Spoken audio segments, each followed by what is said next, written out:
Hello student, आपका स्वागत है Unacademy channel NEET UG in 10 channel की खासियत ये है कि आपको विद इन 10 मिनट्स में आपको टॉपिक बताया जाएगा। इवन न्यूमेरिकल के साथ मैं आपको टॉपिक बताऊंगा। सो आपको रिवीजन करने और सीखने में बहुत कम टाइम देना पड़ेगा। अब मेरा नाम आदित्य कुमार है, मैंने बीटेक किया, मेरी ब्रांच इलेक्ट्रिकल इंजीनियरिंग, तो ऑलमोस्ट मैं 6+ ईयर से फिजिक्स पढ़ा रहा हूँ। अब मैंने कोटा करियर पॉइंट में पढ़ा है, Aakash Institute South Ex New Delhi में पढ़ा है। अब मैं अनअकैडमी में फिजिक्स का एजुकेटर हूँ। अनअकैडमी इंडिया का लार्जेस्ट ई लर्निंग प्लेटफॉर्म, जहाँ पे मिलियंस ऑफ बच्चे और टीचर, इंडिया के टॉप मोस्ट टीचर आपको एजुकेट करते हैं। तो जल्दी से सब्सक्रिप्शन लेने के लिए क्या करना है बच्चों, आपको कि अनअकैडमी लर्निंग ऐप को डाउनलोड करना है, गेट सब्सक्रिप्शन पे जाना है। ठीक है, इसके फीचर देखते हैं जो सब्सक्रिप्शन लेने पे। कि लाइव क्लासेस होगी, आप कमेंट सेक्शन में जाके क्वेश्चन पूछ सकते हैं। एक लाइव टेस्ट एंड क्विजेस होती है। स्ट्रक्चर्ड कोर्सेज मतलब आपका सिलेबस टाइम के साथ होगा। अनलिमिटेड एक्सेस है, मतलब आप मान लीजिए 12 या 24 मंथ्स का सब्सक्रिप्शन लेंगे तो आप तब तक जो जितने भी लेक्चर होंगे या जितने भी टीचर की लाइव क्लासेस होगी सबकी आप अटेंड कर सकते हैं।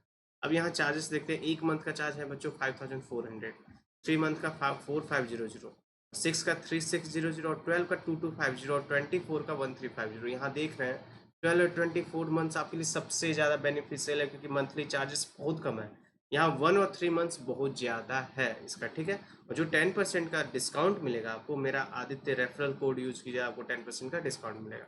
Dynamics of combination of translation and rotational motion देखते हैं। इसमें ये देखना है बच्चों कि कोई बॉडी मान लीजिए सिर्फ रोटेट कर रही है अपनी एक्सिस के, अब वो चल भी रही है, मीन्स गाड़ी का चक्का रोटेट भी करती है और चलती है। तो इस तरह के कंसेप्ट को हम कैसे समझेंगे या क्वेश्चन को सॉल्व कैसे करेंगे, कि एक तो आप क्या कीजिएगा इसका,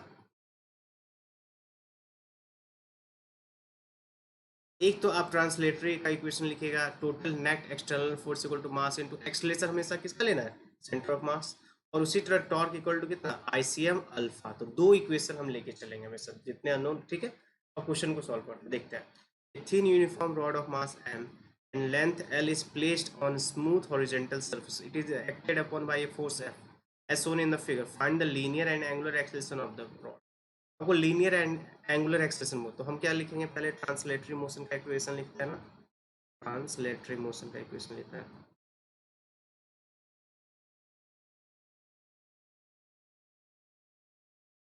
तो क्या लिखेंगे बताइए, F equal to mass into a c m, है ना।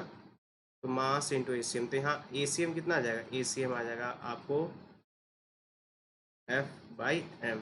ठीक है, चलिए अब लिखते हैं कौन सा, रोटेशनल का equation, rotational, pure rotational equation. तो यहाँ लिखेंगे टॉर्क इक्वल टू क्या होता है बच्चों, I C M alpha.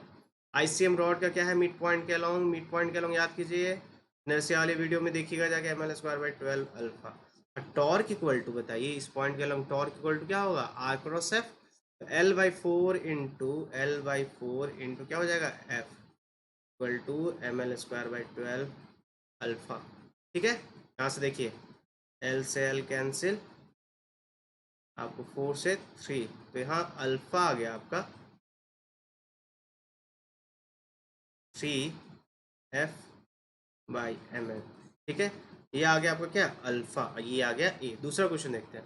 The location of A point on the rod विच है जीरो एक्सलेशन। तो बताइए जीरो एक्सलेशन के लिए कहाँ पे होगा, आप यहाँ रोटेट करवा रहे हैं। चलिए, ऑब्वियस है कि किसी ऐसे पॉइंट पे होगा जहाँ नेट एक्सलेशन जीरो होना चाहिए। चलिए यहाँ पे आप देख रहे हैं, यहाँ फोर्स लग रहा है, चलो ये मूव करा, ये पार्ट है ना। अब ये इसके अलोंग मूव करा आई, और ये बॉडी इधर जा रही है। तो अब मान लेते हैं हम, चलिए कि ये एक सेक्शन है एक्स डिस्टेंस पे, ये पॉइंट पी है, यहाँ पे नेट एक्सेलेरेशन जीरो है। इसका ये मतलब है कि लीनियर एक्सेलेरेशन मान लीजिए ए है, और एंगुलर एक्सेलेरेशन आपका अल्फा, अल्फा इक्वल टू क्या होगा बच्चे, अल्फा मान लीजिए अल्फा है। इधर जो नेट एक्सेलेरेशन यहाँ पे जीरो होना चाहिए, नेट एक्सेलेरेशन यहाँ पे जीरो होगा। तो नेट एक्सेलेरेशन यहाँ हमको पता है, मान लीजिए ये ए डैश है, तो यहाँ नेट एक्सेलेरेशन जीरो। ए तो है लीनियर एक्सेलेरेशन आपका फोर्स के कारण, ए डैश है जो एक्सेलेरेशन हम कैलकुलेट कर रहे हैं, ये किसके कारण है, एंगुलर एक्सेलेरेशन के कारण। क्योंकि हमें पता है ए डैश इक्वल टू क्या लिखेंगे, एक्स इंटू अल्फा। ठीक है, हम इसको इक्वेट कर देंगे, तो ये पता चल जाएगा हमें कि पोजीशन एक्स निकालना है, कि किस पोजीशन पे नेट एक्सेलेरेशन जीरो होगा। तो देखिए यहाँ ध्यान से देखिएगा इस क्वेश्चन को, कि यहाँ लिखेंगे हम, मतलब ए पी है जो रिजल्टेंट है, क्या लिखेंगे, ए माइनस ए डैश। बच्चों ए है आपका लीनियर मोशन के कारण एक्सेलेरेशन, ए डैश है क्या, एंगुलर एक्सेलेरेशन के कारण। ये रिलेशन से हम निकालेंगे। तो बताइए ए डैश यहाँ पे लिख देंगे हम ए माइनस ए डैश क्या लिखेंगे, ए डैश की जगह लिख देंगे हम x alpha equal to a p. चलिए ए पी यहाँ पे जीरो करना है, तभी पोजीशन पूछना है ना, बोला नेट जीरो कर दीजिए इक्वल टू क्या ए माइनस एक्स अल्फा।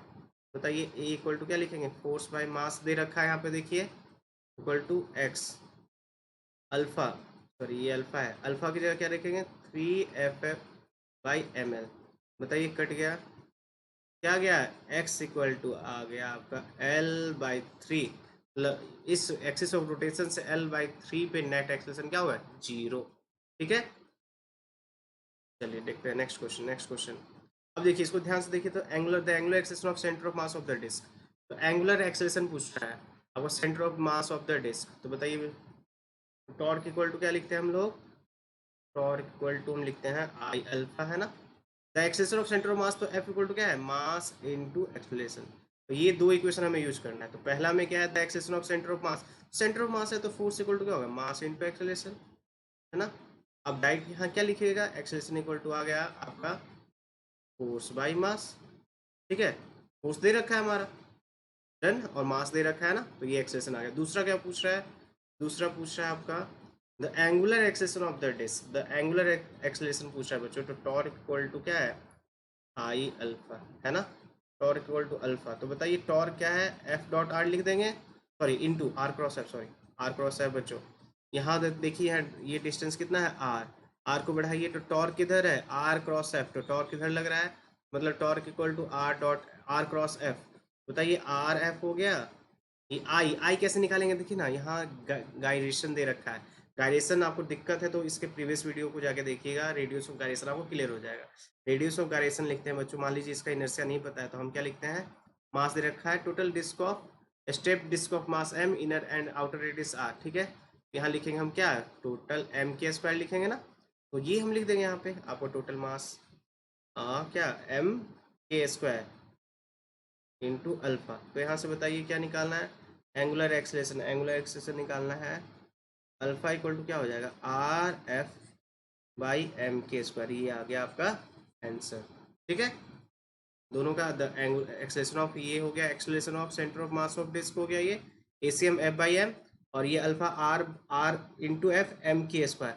यहाँ क्योंकि हमें निकालने की जरूरत नहीं है पूरे कंबाइंड डिस्क का, इनर्शिया निकालने की जरूरत नहीं, क्योंकि ये रेडियस ऑफ गायरेशन दे रखा है। तो इनर्शिया मान लीजिए कंबाइंड डिस्क का पूरा ये है इक्वल टू एम के स्क्वायर, तो इसी को यूज कर लेंगे क्योंकि एम क्या है, टोटल मास दे रखा है। ठीक है ना, इनर एंड आउटर का टोटल मास दे रखा है ये है। ठीक है, थैंक यू बच्चों। आपको क्या करना है, अब नेक्स्ट वेट करना है वीडियो को, हम इसको कंटिन्यू करेंगे। आप सब वीडियो को लाइक कीजिए और कमेंट सेक्शन में जाके, और सारे वीडियो जो है मैं 11th पूरा रिवीजन कर रहा हूँ, सबको देखिए। ठीक है, मेरा कूपन कोड याद रखिए आदित्य, बेल आइकन को हिट कीजिए ताकि आपको नोटिफिकेशन मिलता रहे। थैंक यू बच्चों।